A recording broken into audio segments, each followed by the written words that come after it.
자, 고교학점제가 되면 고등학교 1학년 때 배우는 과목을 공통 과목이라고 하고요.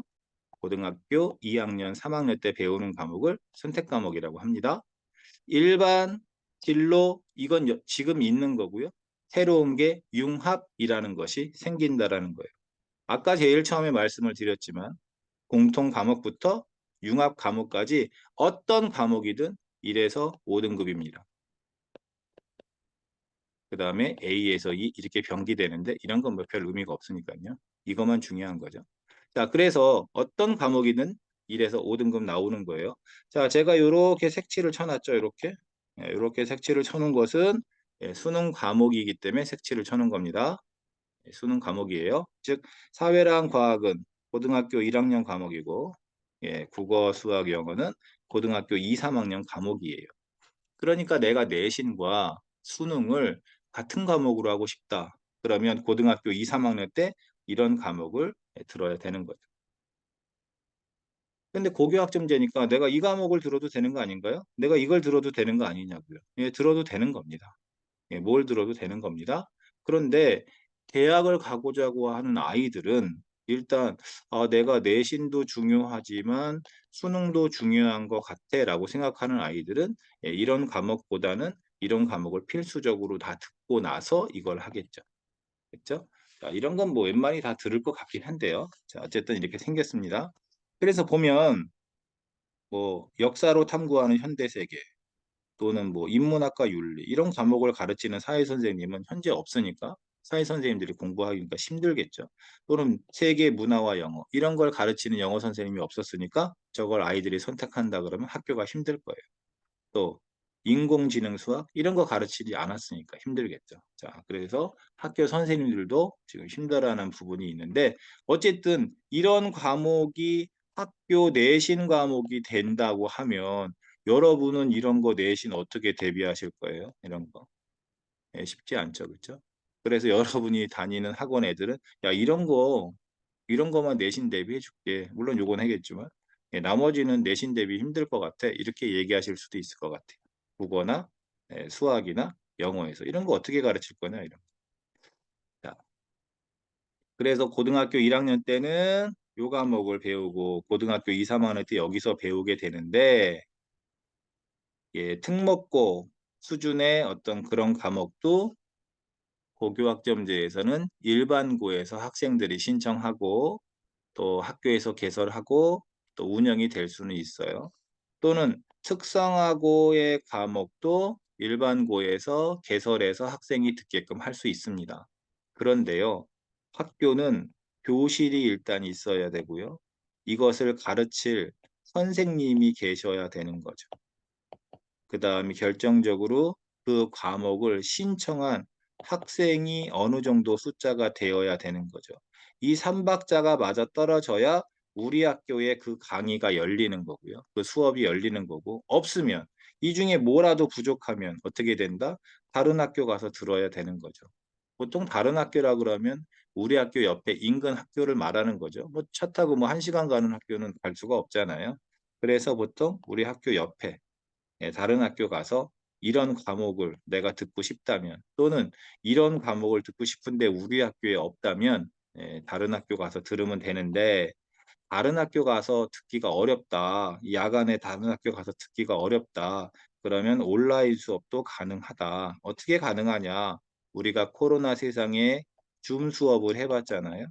줌 수업을 했던 것처럼 온라인 고등학교 EBS처럼 이 온라인 고등학교를 만들어서 거기에 수업을 만들어 놓을 테니까 너네가 그 온라인 고등학교 수강 신청을 해서 들어라 그런 거예요. 여기까지는 이해되시죠? 그래서 고교 학점제가 되면 뭐가 문제가 되냐? 첫 번째, 다른 학교 가서 수업 듣는다고 하는 애를 누가 말릴 수가 있냐 이거예요. 말릴 수가 없죠. 우리 학교에 그런 과목이 없어서 내가 다른 학교 가서 듣는다는데 얘를 누가 말릴 수 있냐? 나 다른 학교도 없어서 온라인 고등학교 수업을 들을게요. 얘를 누가 말릴 수 있냐 이거예요. 아무도 말릴 수가 없는 거죠.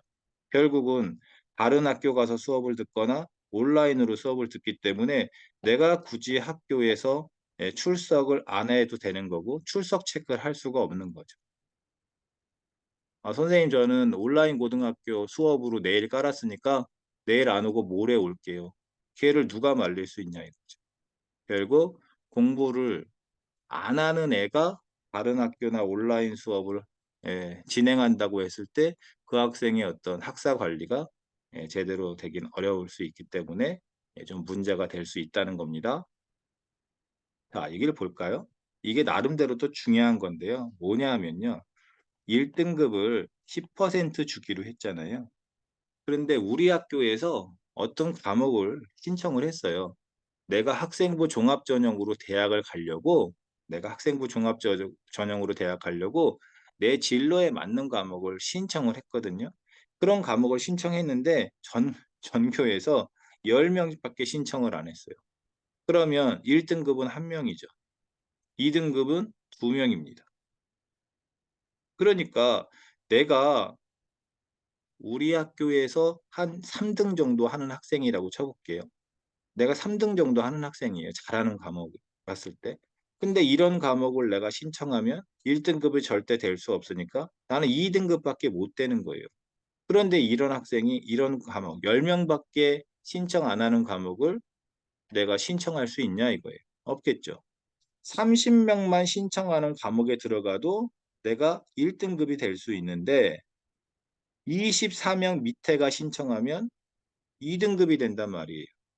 그러니까 학생들이 많이 선택하는 과목에 들어야 되는데, 그렇죠? 근데 내가 진로가 학생부 종합전형을 위해서 꼭 들어야 되는 과목인데 그 과목을 다른 학생들이 잘 듣지 않는다. 어떻게 할 거냐 이거예요.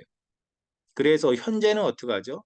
학교에서 야, 선택할 수 있는 과목이 하나, 둘, 셋, 넷 이거밖에 없으니까 여기서 무조건 선택해. 아, 이거 선택하기 싫은데 안 돼. 이 짝짓기야. A, C를 선택하든지 B, D를 선택하든지 뭐 짝짓기야. 뭐 이런 식으로 해서 밑에 애들을 많이 깔아서 넣어줄 수가 있었지만 이제는 고교 학점제가 되기 때문에 잠시만요. 고교 학점제가 되기 때문에 이제는 깔아주는 애들을 넣어줄 수가 없는 거예요. 깔아주는 애들을 넣어줄 수가 없으니까. 공부 안 하는 애들이 나 온라인 고등학교 들을게요. 그럼 어떻게 할 거예요? 깔아주는 애가 없어서 이제 내신 따기 힘들어질 수 있다. 예, 그거를 좀 생각해 보실 필요가 있습니다. 자, 성적 산출은 바뀌는 게 요 부분이에요. 자, 여기도 중요합니다. 왜 중요하냐? 고등학교를 어디를 가야 돼요? 이걸 물어보기 때문에 중요한 겁니다. 자, 똑같아요. 9등급이 5등급이 되는 거고요. 예, 현재는 표준 편차가 나오는 건데 이제 표준 편차가 안 나오고 A를 몇 퍼센트 준다, B를 몇 퍼센트 준다, E를 몇 퍼센트 준다. 이게 표준 편차 대신 성적표에 들어간다는 이야기입니다. 그게 어떤 영향을 끼치는지를 간단하게 설명을 드릴게요. 자, 이게 서울 옆에 광명시의 예, 학교에 대한 내용입니다. 국어, 수학, 영어 과목에서 그 학교의 평균, 그 학교의 표준 편차, 그 학교의 A의 비율, B의 비율, E의 비율 이렇게 나와 있는 거예요. 자, 그래서 이거는 여러분들이 학교 알림이에 들어가면 다 볼 수 있는 내용입니다. 자, 학생들의 성적표에는 뭐가 나오느냐? 이 학생의 점수, 학생이 몇 점 맞았는지가 나오고 그 옆에 평균이 나오고 표준 편차가 나오고 그렇죠? 예. 그 다음에 이 학생이 A 맞았는지 B 맞았는지가 나오고 예. 이렇게 되겠죠? 얘가 뭐 2등급인지 3등급인지 나오고 이제 이렇게 나왔는데 이 A가 몇 퍼센트고 B가 몇 퍼센트고 이렇게 해서 E가 몇 퍼센트인지는 학생의 성적표에 안 나오고 학교 알림이에만 나왔단 말이에요. 근데 이제 성적표가 어떻게 바뀐다? 표준 편차가 성적표에서 빠지고 이 평균 옆에 이게 그대로 나온다 이거예요. 이제 성적표에. 그러면 표준 편차가 없어지고 이게 들어가는 것이 어떤 변화를 갖고 올 건가만 말씀을 드릴게요. 이 표준 편차라는 건 뭐죠? 학생의 어떤 수준 차이예요. 그냥 쉽게 말하면 잘하는 학생과 못하는 학생의 차이라고 보면 이 광명고는 잘하는 학생과 못하는 학생의 차이가 17이라고 보면 대원 외고는 잘하는 학생과 못하는 학생의 차이가 4.6이라는 거예요. 그래서 우리가 학교 이름을 가리잖아요.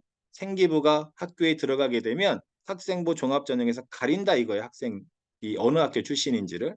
그러면 얘가 다니는 학교가 얼마나 우수한지를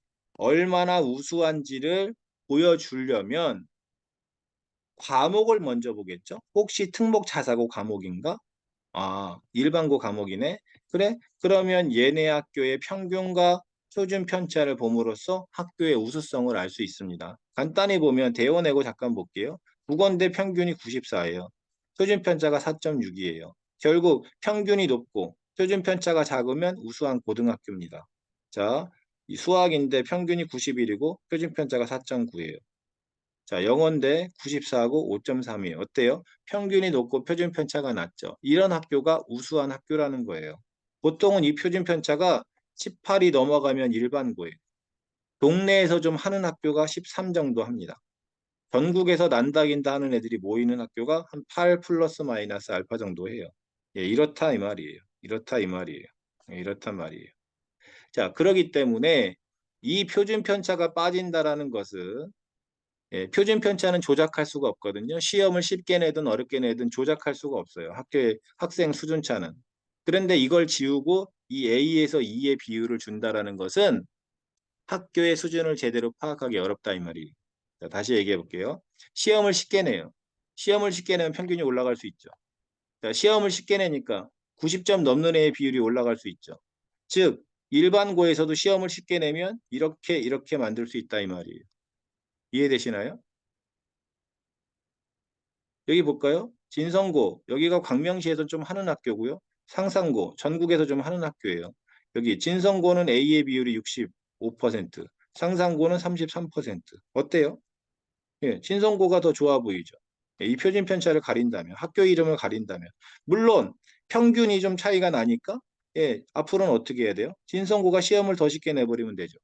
그래서 평균을 더 올려보면 되는 거 아닌가요? 결국은 표준 편차가 사라지고 A에서 E의 비율이 나온다는 얘기는 평균과 A에서 E의 비율이 나온다는 얘기는 쉽게 내면 시험을 쉽게 내면 우수한 고등학교로 보일 수 있다 이야기예요.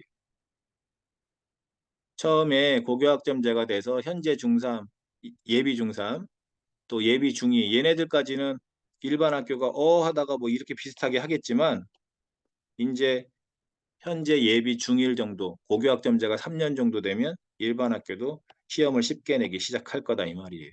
결국 우수한 고등학교를 구별하기 어렵습니다. 그래서 우수한 고등학교를 구별할 수 없기 때문에 고고 선택을 어떻게 해야 되느냐. 무조건 내신이 잘 나오는 과목을 하는 겁니다. 아까 얘기했죠. 상위 10%까지 1등급을 준다. 빗마저도 34%까지 누적 34%까지 2등급을 주는 거잖아요. 그러니까 내가 무조건 1등급이 나올 수 있도록 또는 대부분 1등급이 나올 수 있는 학교를 가야 되는 거죠. 예, 그게 중요한 겁니다. 무조건 내신을 잘 따는 학교를 가야 되는 거예요. 특목고인데 3등급이다. 걔는 6등급 취급을 받기 때문에 힘들다 이 말이에요. 그러면 이 두 개의 면학 분위기가 좋거나 입시 결과가 좋은 학교는 언제 선택하는 거냐? 100명짜리 학교라고 치면 내가 A 학교를 가면 11등을 해서 2등급이 될 것 같고 B 학교를 가면 34등을 해가지고 2등급이 될 것 같아. 즉 나는 A 고등학교 가도 2등급이고 B 고등학교 가도 2등급일 것 같아.